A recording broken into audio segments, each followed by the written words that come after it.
warahmatullahi wabarakatuh.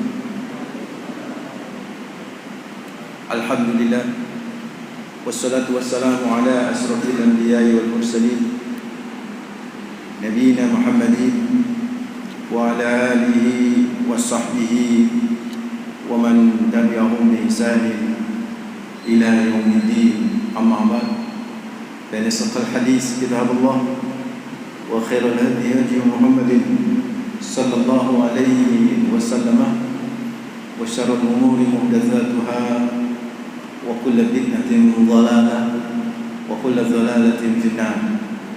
Allahumma anfa'na bima 'allamtana wa 'allimna alladhi yanfa'una wa zidna ilma. Allahumma inni a'udzu bika an a'dilla aw dhalla wa azilla aw zalla wa adlima aw adlama aw ajhala yujala alayya wa sallallahu ala nabi Muhammad walhamdulillahi rabbil alamin. Ikhwatal din fillah, saudaraku hadirin hadirat, bapak-bapak, ibu yang insyaallah selalu dijaga sama Allah Rabbul Alamin. Alhamdulillah, pertama kita panjatkan rasa syukur yang mendalam, terus menerus kita haturkan hanya kepada Allah Rabbul Alamin, Tuhan semesta alam ini yang telah begitu banyak memberikan kenikmatannya kepada kita, yang begitu besar menurunkan karunia-Nya, yang kita tak sanggup berhitung dengan nikmatnya yang luar biasa yang Allah karuniakan kepada kita. Yang bisa kita lakukan terhadap nikmat-nikmatnya adalah selalu bersyukur, minimal wujud syukur di setiap helaan nafas tidak lepas untuk selalu mengucapkan kalimat hamdalillah alhamdulillahirabbil alamin. Yang kedua, salam dan salawat terus kita persembahkan kepada manusia terbaik, teladan abadi bagi kita, manusia yang menjadi penghulu para nabi, para rasul, manusia yang belum ada tandingan kebaikannya, Rasulullah Muhammad sallallahu alaihi wasallam. Dengan ucapan Allahumma shalli ala Muhammad wa ala ali Muhammad, semoga salam dan salawat kita bisa menjadi amal soleh kita, dan itu bisa menjadi syafaat bagi kita di hari akhir. Amin ya rabbal alamin.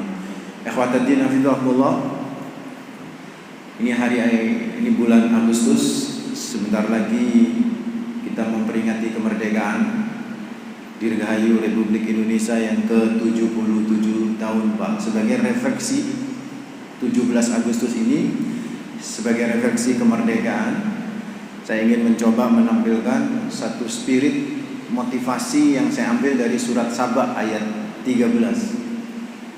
Tadi guru kita sudah memaparkan sedikit tentang negeri Saba ya. Saya ingin menukil dari sebagian apa yang terjadi di negeri Saba tersebut, tetapi tidak terkait dengan negeri Saba secara langsung. Saudara ikhwatal din fillah, terkaitnya lebih kepada keluarga Daud alaihissalam. Di surat Saba ayat 13 tersebut, bapak-bapak, ibu-ibu, saya coba baca ayatnya. Allah berfirman, ya'maluna lahu ma yasha'u min maharib wa tamasil wa jifanin kal jawabi wa qudurir rasiyat i'malu ala Dawud syukra wa qalilum min ibadiyasy syakur. Ini kurang lebih terjemahannya, ya'maluna lahu, bangsa jin itu sebagai anak buahnya Nabi Sulaiman, ya'maluna lahu, bekerja untuk Nabi Sulaiman, ya'maluna lahu ma yasha'u min mahariba, itu melakukan sesuai dengan kehendak Nabi Sulaiman, membangun maharib. Maharib itu gedung-gedung yang tinggi, wa tamasila, dan tamasil itu patung-patung, wajifanin kal jawabi, membangun atau membuat piring yang begitu besar, Pak, seperti kolam, wa qudurir rasiyat, dan juga ini pasukannya Nabi Sulaiman itu membuat kudur itu kayak panci tapi besar, saking besarnya, beratnya, rasiyat, menancap di tunggunya, jadi nggak bisa keangkat saking besar. Setelah itu, setelah kemudian Allah mengungkapkan nikmatnya yang luar biasa yang diberikan kepada Nabi Sulaiman alaihissalam, maka di ujung ayat 13 dari surat Saba tersebut ada kalimat yang ini yang akan saya coba bahas, Pak. I'malu ala Dawud syukra wa qalilum min ibadiyas syakur. Bekerjalah wahai keluarga Daud, beramallah soleh wahai keluarga Daud, berbuatlah kebaikan wahai keluarga Daud, syukra, sebagai wujud rasa syukur kepada Allah Rabbul Alamin. Wa qalilum min ibadiyas syakur, dan sedikit dari kalangan hamba-hambaku yang mau bersyukur. Sebelum saya masuk kajian tematik dari tafsir ayat 13 ini Pak, yang ujungnya akan saya coba gali spirit dan motivasinya, saya ingin bercerita tentang ala Daud. Ala Daud itu keluarga Daud. Jadi perlu ibu-ibu, bapak-bapak ketahui, keluarga Daud termasuk keluarga yang dijadikan teladan oleh Allah di dalam Al-Quran. Itu keluarga Daud.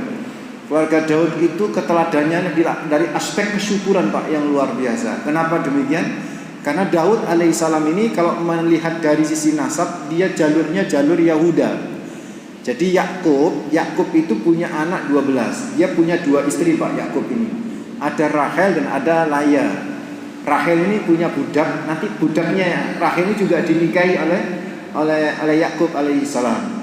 Kemudian Laya juga punya budak perempuan yang juga dinikahi oleh Yakub alaihissalam. Jadi total istri Yakub itu ada 4. Yakub itu nama lainnya, gelarnya itu adalah Israel. Yakub itu nama lainnya, gelarnya Israel. Jadi Yakub punya 4 istri. Dari 4 istri ini nanti ada 12 anak. Yang dari Rahel itu Yusuf dan Benyamin, itu dari Rahel Pak. Sedangkan yang dari Laya ada Zabalum, ada Ashari, kemudian ada Naftali, ada Dan, ada Arsad dan lain sebagainya. Ada 12. Nah 12 anak ini adalah Bani Yakub, anak-anak Yakub. Nah Yakub nama lainnya adalah Israel Pak. Bu, Yakub itu nama lainnya adalah Israel. Jadi istilah dalam bahasa Arab, laqab Yakub itu adalah Israel. Isra itu Abdul, El itu adalah Allah. Jadi Israel itu adalah Abdullah.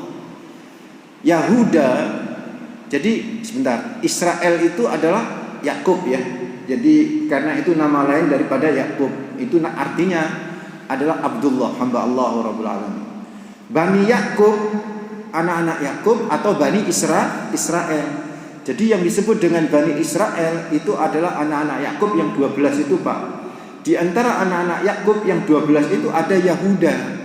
Konon Yahuda inilah yang kemudian nanti melahirkan kaum yang kemudian dinisbatkan kepada Yahudanya ini sehingga menjadi Yahudi.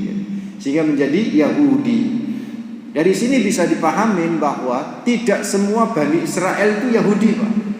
Tapi Yahudi itu bagian daripada Bani Israel. Karena itu di dalam Al-Quran ketika disebut Bani Israel itu tidak selalu negatif, bahkan lebih dominan positif. Ada surat Bani Israel gitu kan. Jadi tetapi ketika disebut Yahudi itu negatif Pak.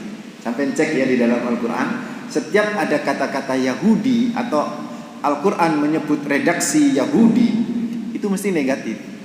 Tapi ketika menyebut redaksi Bani Israel itu bisa negatif, bisa positif, tapi dominannya adalah positif. Tapi kalau Yahudi itu negatif.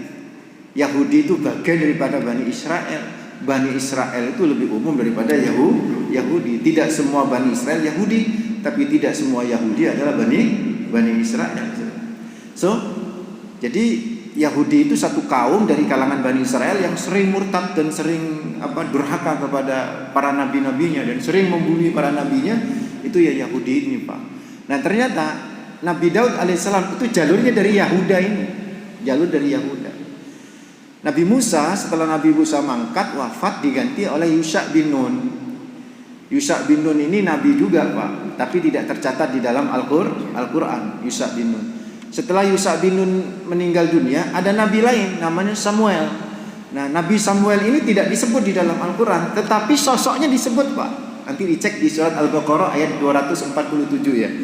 Di surat Al-Baqarah ayat 247 itu Nabi Samuel itu disebut. Nabi Samuel itu disebut Pak. Di situ disebutkan. Jadi saat itu Nabi Samuel mengusulkan kepada Bani Israel yang setelah wafatnya Yusha bin Nun itu agak kacau banget, terjadi peperangan. Nah untuk supaya Bani Israel tetap eksis, Samuel inilah yang kemudian meminta kepada rakyat Bani Israel untuk mengangkat Tolut jadi apa? Raja. Dan perbincangan atau permintaan yang ini katanya atas perintah Allah kepada Bani Israel supaya Bani Israel mengangkat Tolut oleh Nabi Samuel ini diabadikan di Al-Baqarah 247 itu. Wa qala nabiyyuhum innallaha qad ba'atsa lakum Taluta malika. Jadi telah berkatalah nabi mereka. Siapa nabi mereka? Hampir semua tafsir ya menyebut nabi yang disebut di situ adalah Samuel. Nabi Samuel. Enggak tercatat namanya, tapi sosoknya diabadikan di dalam Al-Qur'an. Akhirnya nurut kan Bani Israel. Awalnya enggak nurut, Pak, tapi ketika dikatakan ini adalah perintah Allah di 247 itu, akhirnya Bani Israel akhirnya ikut mengangkat Tolut menjadi raja. Untuk melawan siapa? Jalut. Jalut ternyata kuat luar biasa dengan pasukannya, sehingga Tolut itu hampir kepepet. Di saat itulah muncul satu sosok yang perkasa, yang kuat, yang bijaksana, alim, ahli ibadah, yang bernama David atau Daud. Dialah yang mengalahkan Jalut. Karena itu Tolut menjadi senang dengan Daud, dinikahkan dengan putrinya. Jadilah mantu raja. Dan akhirnya kemudian ketika sang rajanya mangkat, maka Daud alaihissalam menggantikan Tolut menjadi raja Bani Israel. Raja Bani Israel. Makanya kalau di Injil itu ada istilah kitab raja-raja itu menceritakan Daud dan keturunannya nanti itu Daud dan Sulaiman. Jadi memang raja Bani Israel itu memang Daud alaihissalam. Dan sejak dipimpin oleh Daud, Pak, Bani Israel ini makmur banget itu ya. Makmur luar biasa. Makmur dan kekuasaan sungguh luar biasa. Apalagi Nabi Daud ini diberi mukjizat yang mukjizatnya itu membuat orang itu, Pak, Ibu, itu sangat kesemsem gitu loh. Bukan karena ketampanannya, tapi apa? Suara. Karena kalau di era sekarang kan kalau ada orang yang bisa nyanyi, Pak, meskipun wajahnya rada elek, misalnya nih kan, itu kan rada kesemsem gitu loh. Ya kan bisa di radio tuh loh, Pak, di radio kan nggak ketok wajahnya. Umpamanya penyiar kita zaman dulu itu kan begitu kan. Penyiar kita itu kan suaranya enak mantap gitu. Didelok kok ngono wong, tapi suaranya enak. Apalagi Nabi Daud itu termasuk ganteng juga itu, saudaraku. Karena rata-rata Bani Israel itu memang cakep-cakep, fisiknya luar biasa. Ditambah suaranya itu. Dan salah satu mukjizat Nabi Daud itu dari segi suara itu. Sehingga konon ketika Nabi Daud itu baca Zabur, Bunda, kalau pagi hari ketika ada kicauan burung-burung, itu burung-burung tuh ngalah, Pak, berhenti. Semuanya berhenti hanya ingin mendengarkan suara merdunya Nabiullah Daud alaihissalam membaca Zabur. Lagi luar biasa. Wah, akhirnya Daud semakin membentanglah kekuasaan dan pengaruhnya, Pak. Sampailah kemudian Nabi Sulaiman, ya kan, putra Daud itu juga menggantikan posisi ayahnya, lebih hebat lagi, Pak. Bahkan sampai menguasai negeri Sabah yang tadi diceritakan oleh guru kita itu. Jadi menguasai Sabah. Sabah itu di daerah Yaman. Sabah itu di daerah Yaman. Jadi jauh sebenarnya, 2000 km. Artinya di saat seperti itu kekuasaan Nabi Sulaiman sudah menguasai hampir penuh wilayah di dunia itu. Dan tidak hanya menguasai manusia, juga menguasai apa? Bangsa jin. Nah, keluarga Daud yang demikian makmurnya itu diingatkan lagi sama Allah di surat Saba ayat 13 itu, Pak. I'malu ala Dauda syukra wa qalilum min ibadiyas syakur. Ayo, seolah begini nih Allah, i'malu, beramallah kamu, keluarga Daud, jangan sampai lali gitu. Ayo beramal soleh keluarga Daud, syukro sebagai wujud rasa syukur kepada Allah. Dan di ujungnya disebut wa qalilum min ibadiyas syakur, sedikit dari kalangan hamba-hambaku yang mau bersyukur. Saya ingin tanya, Pak, Ibu, surat apa tadi? Sabah ayat 13. Kalimat syukur disebut berapa kali disebut? Dan 2 kali ya? 2 kali ya? Ini pentingnya ngaji, Pak, sama guru-guru, Pak, ya. Karena nanti guru-guru yang akan menjelaskan makna syukur. Kalau Bapak cuma ngelihat terjemahan syukur cuma 2 kali, kayak hampa begitu. Syukur gitu aja, ya enggak? Apalagi di Indonesia. Di Indonesia ini kalau sudah akhiran an jadinya apa? Syukuran. Kalau sudah syukuran konotasinya apa? Makan-makan.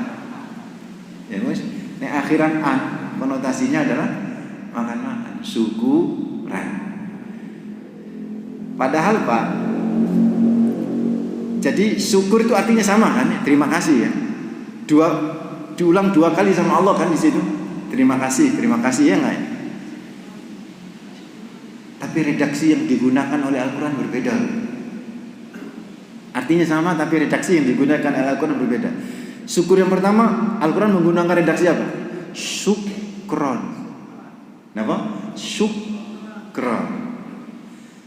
Sedangkan syukur kedua redaksi yang digunakan oleh Al-Quran apa? Asyakur. Beda nggak redaksi itu? Beda Pak. Kalau syukron itu masdar, anytime anywhere itu syukron, tidak terikat waktu, tidak terikat apapun. Dia kata benda yang bisa dipakai di zaman dulu, zaman sekarang, dan zaman yang akan datang. Sama syakur juga demikian, tidak terikat oleh apapun. Tetapi syakur itu isim mubalaghah Pak, atau sighah mubalaghah, yang dalam bahasa Arab disebut, dalam bahasa Inggris disebut superlatif.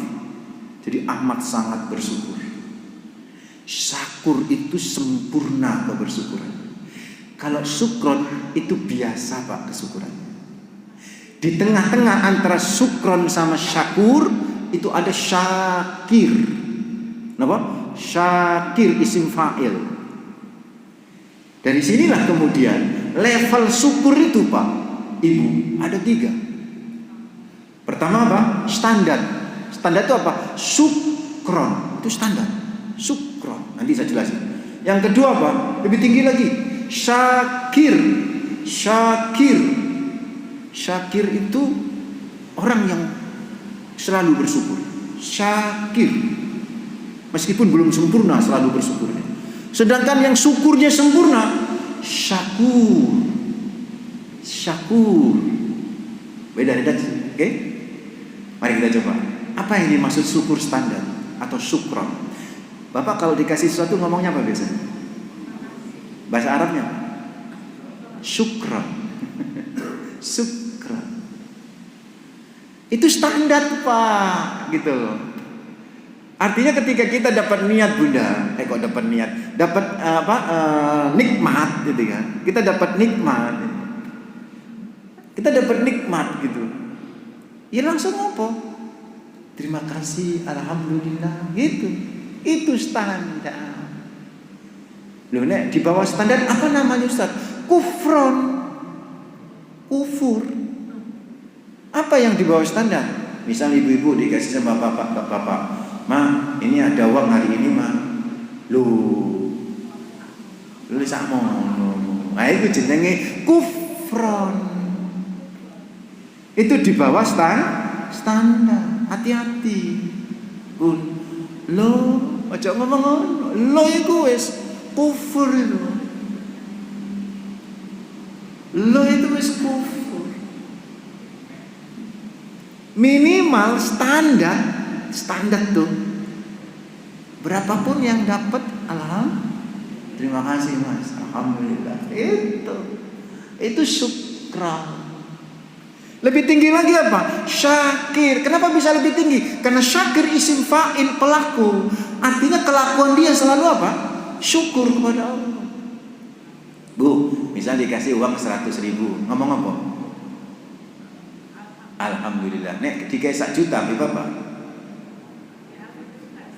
Pak, cuman ekspresinya beda ya. Ekspresinya beda kan? Ya 1.000 ambil 1 juta ya beda loh ekspresinya. Ya enggak ya? 1 juta sama 10 juta mau beda sama ekspresinya kan begitu kan? Beda. Ada masya Allah, ada zikirnya. Ya Allah, masya Allah kan luar biasa kan, entek dungane kan begitu. Nah, syakir itu seperti itu. Syakir itu dia ekspresif sekalipun sedikit yang dia terima. Syakir itu, saya ulang Bu, syakir itu dia bersyukurnya ekspresif sekalipun yang diterima sedikit. Itu ekspresif syakir. Kayak ada orang ngapunten ya, dikasih uang 5.000 yang di pinggir jalan tuh Pak. Dungone nak dawa tuh. Dungone dawa. Makanya ya mohon maaf ini kan masuk YouTube ya. Memang kalau di perundangan nggak boleh ngasih uang di jalan itu. Tapi nek berbicara motivasi tuh Pak, ngasih uang 5.000 nggak buat kita miskin, oke? 2.000 nggak buat kita miskin,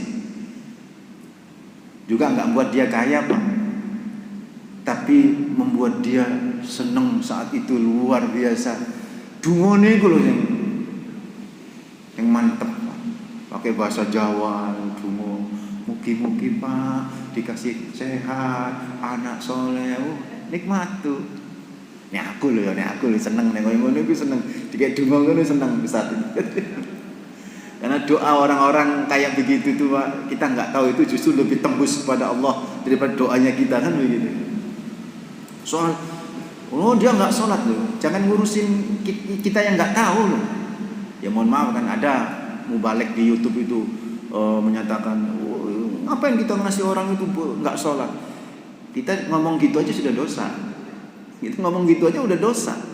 Wong kita nggak tahu terus mengatakan sesuatu yang sok tahu. Siapa tahu dia pas waktu azan dia nggak ada di perempatan itu, dia ambil wudhu, dia sholat, kita nggak tahu. Oke, artinya apa? Syakir itu apa? Syakir itu ekspresif terhadap nikmat sekalipun apa? Sedikit. Bahkan Pak, bedanya dengan sukron tadi. Kalau sukron itu kan muqabalah itu setara antara apa yang diberi dengan apa yang kita kembalikan. Terima kasih itu standar kan, kita terima kasih, maka terima kasih itu standar. Terima kasih kasihnya itu apa? Ya alhamdulillah, kasihnya itu senyum, kita ngasih, kita habis terima. Tapi kalau syakir, jauh sebelum dia merasakan nikmat, dia sudah bersyukur kepada Allah. Itu syakir. Karena syakir, jadi syakir itu isim fa'il. Kayak begini, apa bedanya alladzina amanu sama wal mu'minun? Nek terjemahannya lah podo tuh Ustaz. Alladzina amanu wal mu'minun itu sama terjemahannya. Alladzina amanu artinya apa? Orang-orang yang beriman. Wal mu'minun orang-orang yang beriman kan? Saya lebih senang menerjemahkan seperti ibu tadi, al-mu'minun orang-orang mukmin, alladzina amanu orang-orang yang beriman. Kenapa? Karena orang yang beriman belum tentu mukmin. Orang mukmin udah pasti dia beriman, Pak. Kayak orang bernyanyi sama penyanyi. Beda. Penyanyi itu bernyanyi. Orang bernyanyi belum tentu penyanyi, Pak. Syakir sama sakaro. Syakir sama sakaro. Sakaro itu kata kerjanya. Syakir pelakunya. Kalau syakir itu selalu sakaro. Tapi kalau sakaro belum tentu dia menjadi syakir, saudara. Tuh artinya apa? Syakir itu luar biasa. Dia jauh sebelum merasakan nikmat, dia sudah bersyukur kepada Allah. Ibu-ibu misalnya dikasih berkatan, guru-guru berkata di sini apa wis ngomong apa? Alhamdulillah, suwun panji alhamdulillah. Sawise dibuka ternyata kosong isinya.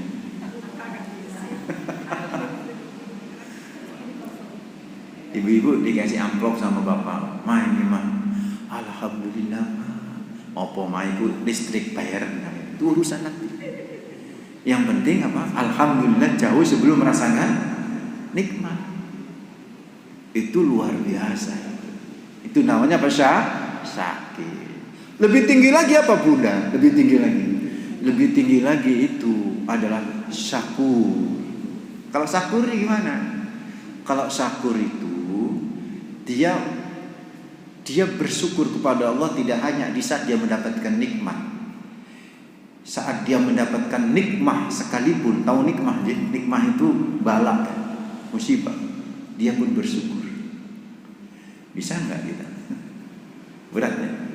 Karena berat itu makanya wa qalilum min ibadiyas syakur, sedikit yang bersyukur. Yang sakur. Karena sakur itu susah. Sakur itu tidak hanya mensyukuri nikmat, tapi musibah pun disyukuri, Pak. Memang ada Nabi sendiri yang ngajarin. Riwayat Sayyidah Aisyah ini ditakhrij oleh Ibnu Majah, dihasankan oleh Albani. Rasulullah itu, kata Aisyah radhiyallahu anha, kalau mendapatkan nikmat, dia ngomongnya begini. Nabi itu ngomongnya begini. Ini bisa dicontoh nih. Alhamdulillahilladzi bi ni'matihi tatimmus shalihat. Alhamdulillahilladzi bi ni'matihi tatimmus shalihat. Ayo bareng-bareng biar hafal. Ikuti saya. Alhamdulillah. Alhamdulillah alladzi bi ni'matihi tatimmus shalihat. Alhamdulillahilladzi bi ni'matihi tatimmus shalihat. Ulang lagi. Alhamdulillahilladzi bi ni'matihi tatimmus shalihat.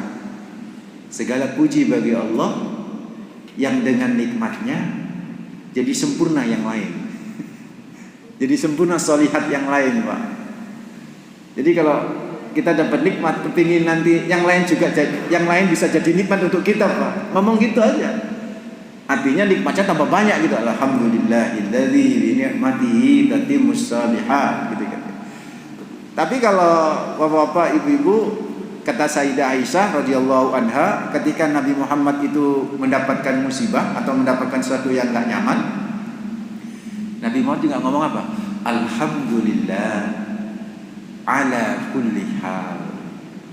Jadi kalau dapat musibah apa? Alhamdulillah ala kulli hal. Segala puji bagi Allah atas segala hal. Itu Rasulullah. Dapat musibah apa? Alhamdulillah ala kulli hal. Iso Pak? Iso tak? Kecelakaan, dia alhamdulillah ala kulli hal. Iso tak? Ada orang yang kita cintai meninggal dunia, ngomong apa? Alhamdulillah ala kulli hal. Apa iso toh? Wangel ya? Oh, ada orang meninggal innalillahi, yaitu standar. Standarnya ngomong gitu. Qalu innalillahi wa inna ilaihi rajiun. Standar. Jadi kalau dapat musibah ya kita innalillahi wa inna ilaihi rajiun. Habis ngomong gitu terus apa? Alhamdulillah ala kulli hal. Bisa Pak? Ibu? Berat ya? Nah, makanya ngono iku aja banter-banter, Bu. Karena kalau di Indonesia saya gurung biasa. Kayak pernah saya bimbing jamaah haji tahun 2004.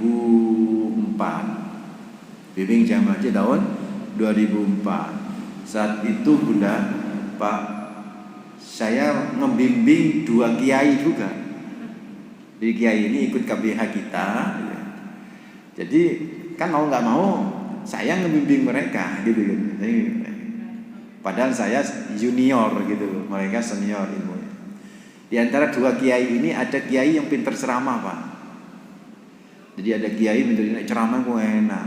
Akhir ibu-ibu seneng ya kan sama kiai ini, terus minta ke saya, "Ustaz ya kiai itu aja yang ceramah, kultum kalau ada kultum." Siap saya bilang. Udah dia kiai ini yang gitu. Sampai suatu saat saya lupa ya, itu zuhur atau asar atau maghrib atau malam, kita kumpul-kumpul lagi Pak di maktab ya. Maktab kita dengan Masjidil Haram itu sekitar hampir 2 kilo, 1,5 kilo lah ya. Habis dia pas waktu kultum tiba-tiba telepon dia berdering, kayaknya dari keluarga di Surabaya, diangkat.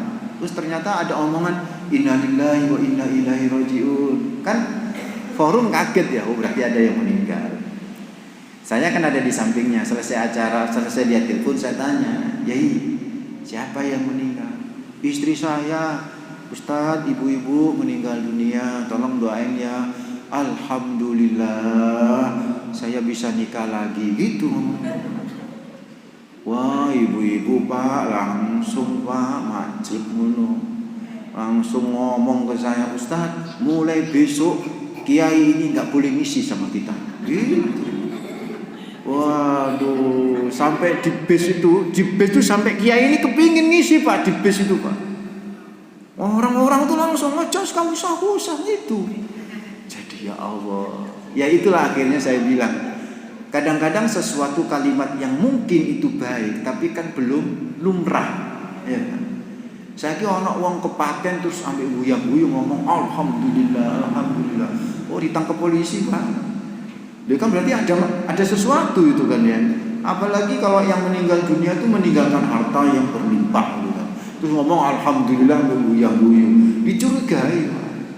Jadi maksudnya Nabi Muhammad ngomong Alhamdulillah itu filosofinya.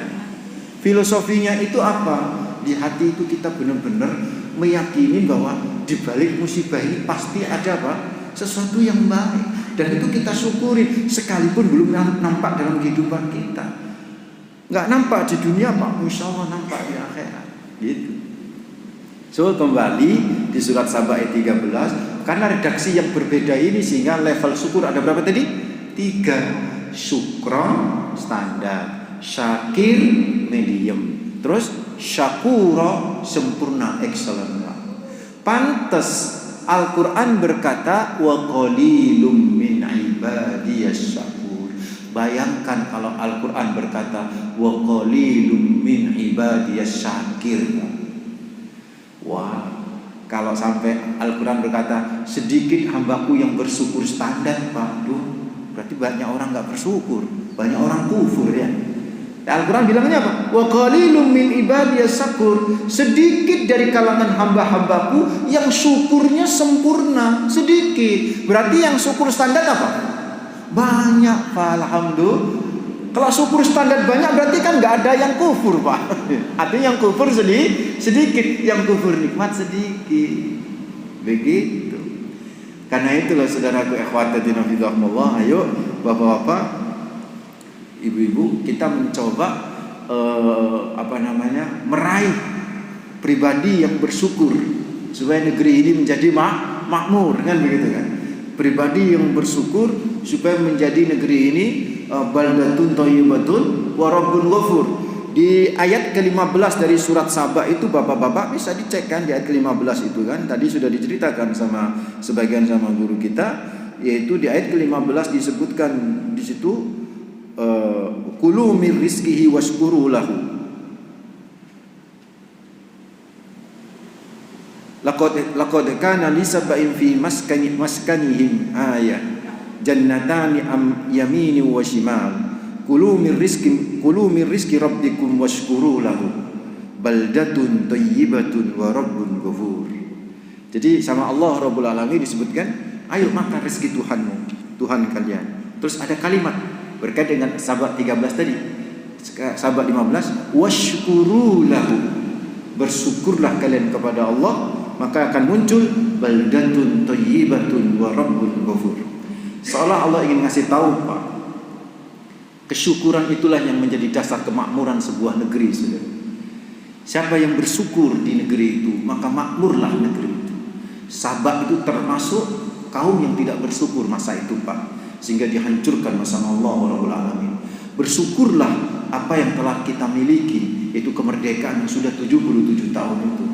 Jangan sampai kita nggak bersyukur. Kalau kita breakdown Pak, maka ingin punya keluarga yang thayyibun wa rabbun ghafur, kan ada baldatun thayyibun wa rabbun ghafur, negeri yang baik yang penuh ampunan Allah, ternyata melalui syukur kan jadi negeri yang makmur.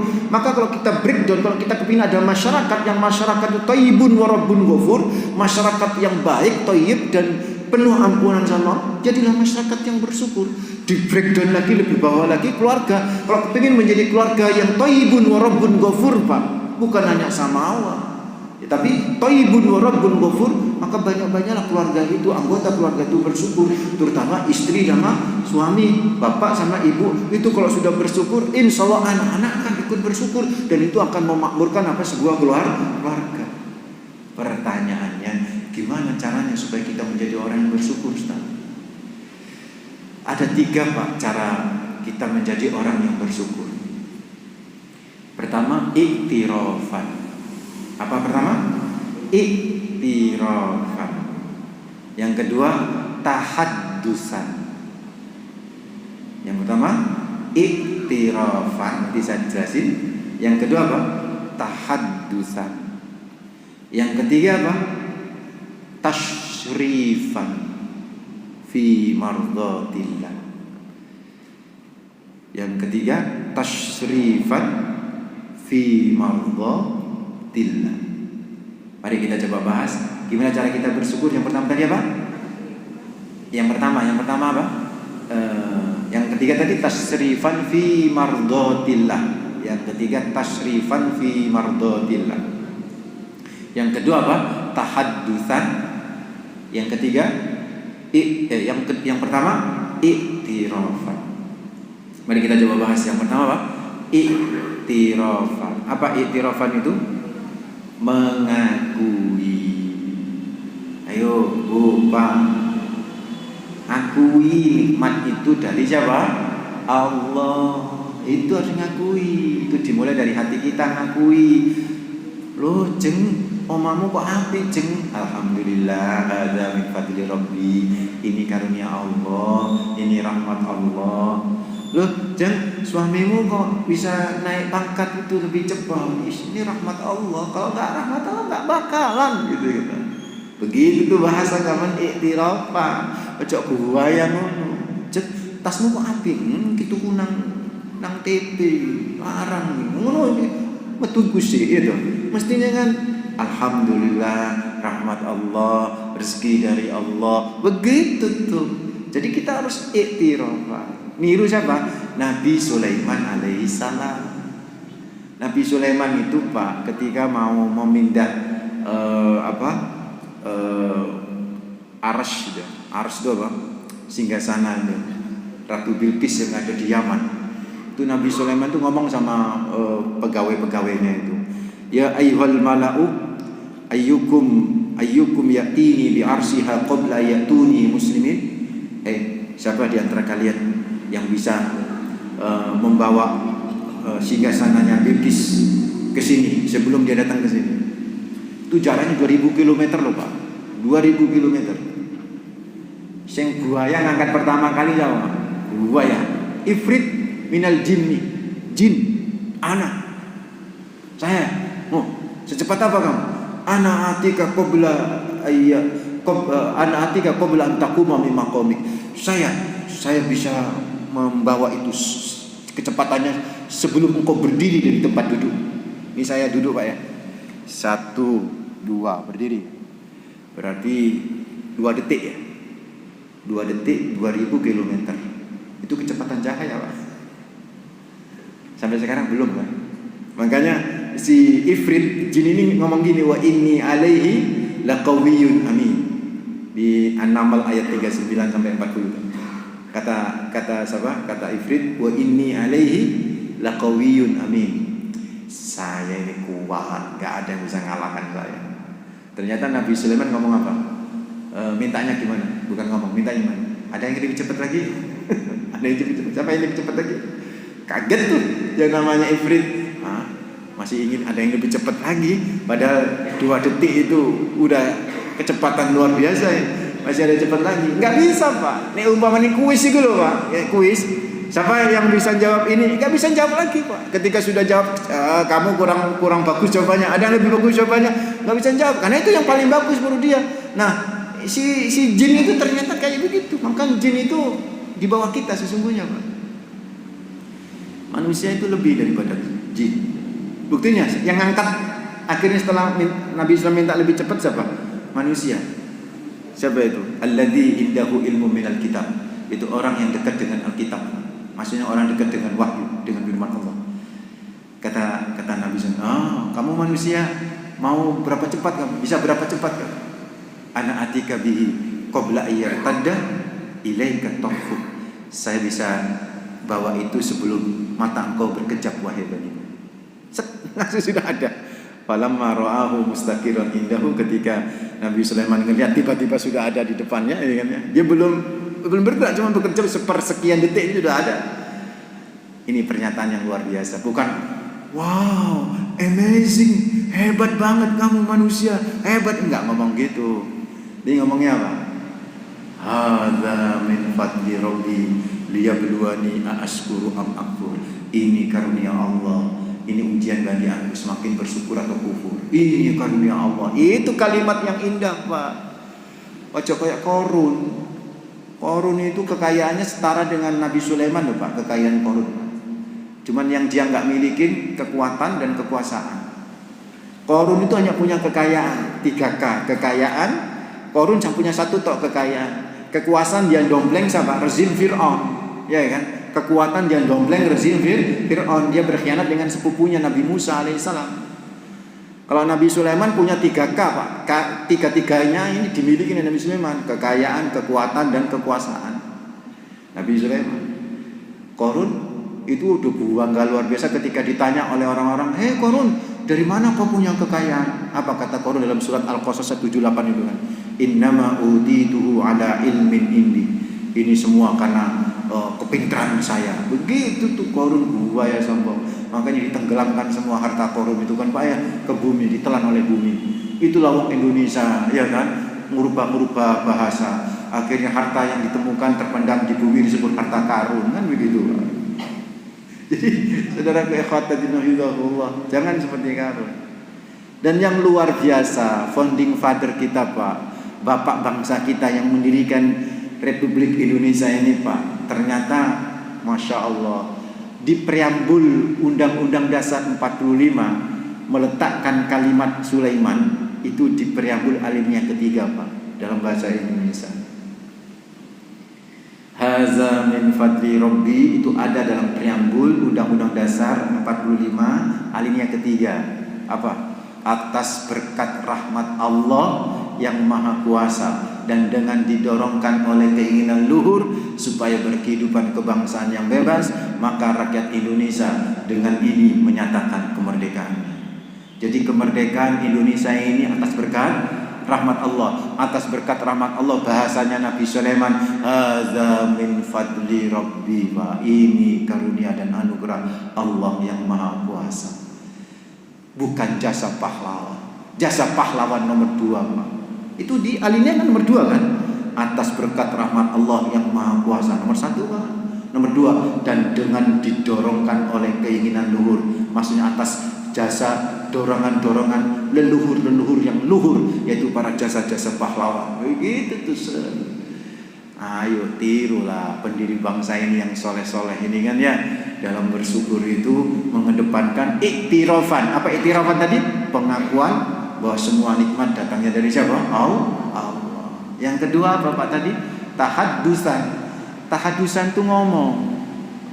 Maksudnya apa? Ngomongin nikmat itu positif gitu loh. Jangan sampai ngomongin nikmat itu negatif, Pak. Omongin positif. Omongin positif. Kalau nikmat itu jadi dibuat negatif, jadi negatif loh. Makanya kenapa Nabi Muhammad gak pernah mencela makanan? Karena menganggap itu nikmat dari Allah, dan semua nikmat Allah itu positif. Bapak habis sakit dari rumah sakit, mudah-mudahan sehat ya. Ditanya, gimana kabarnya? Alhamdulillah, semakin membaik. Begitu bahasanya, bahasa positif ya kan. Wah, si loro aku si. Jangan begitu. Gimana pekerjaanmu? Duh si pancet, langsung ngomong. Alhamdulillah. Mudah-mudahan lebih baik lagi. Begitu tuh positif, tahaddusan bin nikmah. Anak kita ada yang nakal ya kan, ditanya ke tonggo, "Ya apa anakmu?" Alhamdulillah, itu anak yang terbaik dalam hidup saya. Begitu positif, Pak Ibu. Begitu. Yang ketiga terakhir apa? Supaya kita menjadi orang yang bersyukur, tasrifan. Tasrifan itu apa? Mengelola nikmat itu dalam bentuk amal soleh yang diridhai oleh Allah Rabbul Alamin. Kayak sholat, kayak puasa, itu bagian pada wujud rasa syukur kita kepada Allah gitu ya. Bapak datang ke pengajian ini sebagai wujud rasa syukur kepada Allah Rabbul Alamin. Karena itu Bapak, ayo perbanyak dan tingkatkan kualitas keimanan kita dan amal saleh kita sebagai wujud rasa syukur kita kepada Allah. Insya Allah kenyataan baldatun thayyibatun wa rabbun ghafur itu benar-benar akan ada dalam negeri kita ini. Bahkan itu juga akan bisa muncul dari keluarga kita menjadi keluarga yang thayyibun wa rabbun ghafur karena dilandasi oleh kesyukuran. Keluarga syukur, keluarga makmur. Masyarakat syukur, negeri akan juga makmur. Wallahu a'lam bishawab. Cukup ya? Mudah-mudahan bermanfaat. Kita akhiri dengan istighfar. Astaghfirullahaladzim, astaghfirullahaladzim. Subhanakallahumma bihamdika asyhadu an la ilaha illa anta astaghfiruka wa atubu ilaik. Kita baca al-asr. Bismillahirrahmanirrahim. Wal asri innal insana lafi khusr illa alladzina amanu wa amilus solihati wa tawassaw bil haqqi wa tawassaw bis sabr. Wa sallallahu ala sayyidina Muhammad walhamdulillahi rabbil alamin. Mohon maaf. Assalamualaikum warahmatullahi wabarakatuh.